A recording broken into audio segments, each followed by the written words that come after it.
दोस्तों, set your financial goal 2023।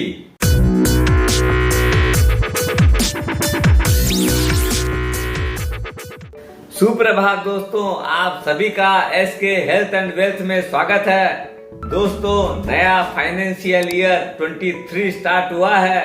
ये जो फाइनेंशियल ईयर 22-23 में अपने को क्या करना है, कैसे करना चाहिए, उसकी पूरी डिटेल लेते हैं। दोस्तों, ये वो समय है जब अपने को अपना चेकलिस्ट रेडी करना है कि आगे इस पूरे साल के दरमियान अपने को कौन कौन से कार्य करने हैं और किस रूप में करने हैं, कितना उसको बढ़ाना है, इस सब की बात करते हैं। जब अपने फाइनेंशियल ईयर की बात करते हैं तो सबसे पहली जो चीज माइंड में आती है वो है टैक्स प्लानिंग। दोस्तों, उस चीज को ईयर एंड के लिए एकदम मत छोड़िएगा। जितना आप जल्दी स्टार्ट करेंगे उतना ही ज्यादा गेन अपने को मिलता है। जब टैक्स प्लानिंग की बात आती है तो उसमें सबसे पहला जो सेक्शन है वो है 80C। उसके अंदर अपने को कौन सी स्कीम में कितना कंट्रीब्यूशन करना है, वो चाहे इंश्योरेंस में करना हो, चाहे म्यूचुअल फंड की ELSS स्कीम में हो, चाहे PPF में हो, अपना उसका एक परसेंटेज अलोकेशन करके उसका पहले से ही प्लान करके उसमें इन्वेस्टमेंट चालू कर देना चाहिए। दूसरा और एक बहुत ही इम्पोर्टेंट एक्सक्लूसिव सेक्शन जो 80CCD, जिसके अंदर NPS एकमात्र ऐसा चीज है जो क्वालिफाई करता है, 50,000 का क्लोज है। इसलिए दोस्तों, 50,000 रुपया लगाना है, चाहे SIP के रूप में भी आप इसको लगा सकते हैं कि पर मंथ 4-5 हजार रुपया आपने चालू कर लिए तो ऐसा ही अपने को पहले से ही देना चालू कर देना चाहिए, जिससे अपने को एवरेज में बहुत बढ़िया रिटर्न भी मिल जाए और छोटा छोटा पैसा भी चला जाए। तीसरा और एक बहुत ही महत्वपूर्ण सेक्शन वो है 80D मेडिक्लेम का। दोस्तों, सभी कोई का, मोस्टली आदमियों का मेडिक्लेम हो रखा होगा। जो लोग नहीं करा रखे हैं उन लोग को जितना जल्दी हो मेडिक्लेम जरूर करवाना चाहिए। आज के युग की बहुत ही अति आवश्यक चीज है, उसके ऊपर भी पूरा थोट दे के काम करना चाहिए। आज के दिन 80D वाला जो मेडिक्लेम है वो भी प्रीमियम EMI पे अवेलेबल होने लग गया है। बहुत ही कम कंपनियां हैं, लेकिन आपको अभी वो सुविधा मिल सकती है, जैसा टाटा AIG है, HDFC अर्गो है। ये दोनों कंपनियां तो आपको EMI दे ही रही है। दोस्तों, स्टार्ट अर्ली करने से उसका और एक बहुत बड़ा बेनिफिट क्या है, वो कंपाउंडिंग इम्पैक्ट मिलता है। दूसरा, अपने जो लास्ट मोमेंट में जो काम करते हैं तो बहुत बड़ा प्रेशर मार्च के अंदर आ जाता है। अपने सोचते हैं ये भी पेमेंट करना, वो भी करना है, और अपने ढंग से प्लानिंग नहीं कर पाते हैं तो हेस्ट में लिया हुआ डिसीजन कभी भी अच्छा नहीं रहता है। दूसरी चीज है अपना पोर्टफोलियो को कैसे सेफगार्ड करें और कैसे उसकी कीमत को बढ़ाएं, जिससे अपने in due course of time अपने को उसका पूरा बेनिफिट मिल सके।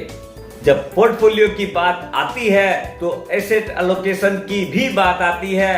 हमेशा अपने पोर्टफोलियो को डाइवर्सिफाई करके रखिए, डिफरेंट एसेट क्लास में लगाइए रुपया, जिससे देखिए कभी भी कोई भी स्कीम जो है ना, या कोई भी एसेट क्लास सारी एक साथ में कभी परफॉर्म नहीं करती है। कभी इक्विटी बहुत बुरी तरह से परफॉर्म कर रही है तो हो सकता है आपकी जो अदर फिक्स्ड इनकम वाले हैं या कमोडिटी जैसे गोल्ड है वो सब उतना परफॉर्म नहीं करते हैं। अभी जैसे युद्ध हुआ तो हो सकता है इक्विटी उतनी परफॉर्म नहीं की, बल्कि नेगेटिव है। लेकिन गोल्ड का भाव आपने देखा होगा 45,000 रुपया से सीधा 53,000 बढ़ गया। ऐसे ही क्या है, फिक्स्ड इनकम जैसे अभी आज के दिन बहुत ही कम रिटर्न दे रही है, इसलिए हमेशा एसेट एलोकेशन पे विश्वास करिए। दोस्तों, जब एसेट एलोकेशन की बात आती है तो सबसे पहली जो चीज जो सबसे ज्यादा रिटर्न देती है वो है इक्विटी। आदमी को कम से कम अपने पोर्टफोलियो का 60-70% जो है एलोकेशन इक्विटी में देना चाहिए। दूसरा, पोर्टफोलियो के अंदर एक मेजर कंपोनेंट बनता है वो है फिक्स्ड इनकम का, जिससे क्या है कि अपने डेट का जो है कम से कम अराउंड 15 to 20% जो है अपने डेट में एलोकेशन करना चाहिए, जिससे क्या है कि अपना रुपया भी सेफ रहे और अपने को एक सोर्स ऑफ सेकंड इनकम चालू रहे। तो कहीं ये नहीं हो कि अपना फर्स्ट सोर्स कभी इफेक्टेड हो, जैसे अभी कोविड में हुआ था, तो अपने कम से कम घर खर्चे की चिंता नहीं रहे। तीसरा और एक बहुत मेजर है वो है रियल एस्टेट। बहुत आदमी बीच में इसको नेगेटिव रिटर्न की वजह से अवॉइड करने लग गए थे, लेकिन दोस्तों इसके अंदर भी जो है ना आपका 5 से 10% 15% का अपने पोर्टफोलियो एलोकेशन कर सकते हैं। इसमें क्या रहता है कि आपका लैंड भी हो सकती है, उसमें फ्लैट भी हो सकता है, बंगलो भी हो सकता है, कुछ भी हो। आपका जिस घर में आप रहते हैं उसको काउंट मत करिएगा। उसके अलावा जो इन्वेस्टमेंट होता है वही रियल इन्वेस्टमेंट रहता है, और उसके अंदर क्या है अपने को रेंट इनकम भी आती है। इस सीरीज में चौथी चीज है गोल्ड, सोना, जिसके अंदर की अपने ट्रेडिशनली हर आदमी इन्वेस्टमेंट करता आया है। दोस्तों ये भी एक बहुत बड़ा हेज कहिए या सेफ्टी ऑफ कैपिटल कहिए, कुछ भी समझिए, लेकिन इसमें भी 5 से 10% अलोकेशन जरूर रखना चाहिए। और जहां तक हो इसके अंदर सोवरेन गोल्ड बॉन्ड ही लीजिएगा, क्योंकि उसमें 2.5% आपको इंटरेस्ट भी मिलता है। नहीं हो तो आप अपना म्यूचुअल फंड में भी इन्वेस्टमेंट कर सकते हैं। और तीसरी जो चीज है वो ज्वेलरी है। ज्वेलरी में क्या है मेकिंग चार्ज लग जाता है, स्टोरेज भी करनी पड़ती है, लेकिन उसके अंदर भी जरूरी है, क्यों कि वो जो है अपने जब लेडीज घर की पहनती है तो उनको तो अच्छा लगता ही है, अपना भी वो एक शोरूम की तरह काम करता है। जब अपने घर की लेडीज सज धज के कहीं जाती है तो कोई भी देखता है तो उनको भी अच्छा लगता है, अपने को भी अच्छा लगता है। और एक बहुत ही महत्वपूर्ण चीज वो है इमरजेंसी फंड। दोस्तों हर व्यक्ति को अपना जो मंथली एक्सपेंसेज है उसका 6 to 10 मंथ का एक इमरजेंसी फंड जरूर क्रिएट करके रखना चाहिए। क्यों कि अभी आप लोगों ने भी देखा होगा ये जो कोविड पीरियड आया था उसके अंदर आदमी 2 से 6 महीना तक काम ही नहीं कर पाया। तो उसके अंदर क्या है उस टाइम में ये नहीं रहे कि अपने खाएंगे क्या, वो पैसा कहाँ से आएगा। अभी भी आप लोग देख रहे होंगे चाइना में लोगों की स्थितियां बहुत बुरी हो रही है, क्यों कि उन लोगों ने हो सकता प्रोविजन नहीं कर रखा हो। इसलिए दोस्तों हमेशा एक इमरजेंसी फंड क्रिएट करके रखिए। अपना म्यूचुअल फंड में हो, चाहे सेविंग्स अकाउंट में हो, चाहे शॉर्ट टर्म एफडी में हो, कोई भी हो, ऐसा फंड जो कि आपको तुरंत अवेलेबल हो, अपने उसको विड्रॉ कर सके।